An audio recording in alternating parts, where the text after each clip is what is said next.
ଅଣାଅଶୀତମ ସ୍ୱାଧୀନତା ଦିବସ ଉପଲକ୍ଷେ ମୋର ପଞ୍ଚାୟତବାସୀ, ମୋର ଜିଲ୍ଲାବାସୀ, ମୋର ରାଜ୍ୟବାସୀ ତଥା ଭାରତବାସୀ ସମସ୍ତଙ୍କୁ शुभेच्छा और अभिनंदन। आज निजको भारतीय बोली गर्व अनुभव करुछे कहीं जो स्वाधीन संग्रामी माने निजर जीवन को बलिदान दे आज देश स्वाधीन करिछन सही स्वाधीनता संग्रामी मानन को मुझ कोटि कोटि नमन करुछे।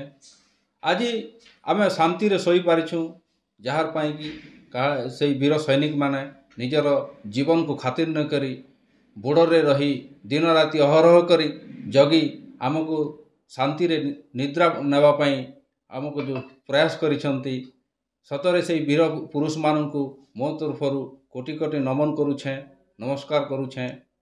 आउ निश्चित भाव में मो गर्व अनुभव करुछे आज भास्कर टीवी से वीर जवान मानकर स्मृति रे जो गोटे छोटा प्रोत्साहन कार्यक्रम करिछन निश्चित भाव में गोटे स्वागत योग्य पदक्षेप।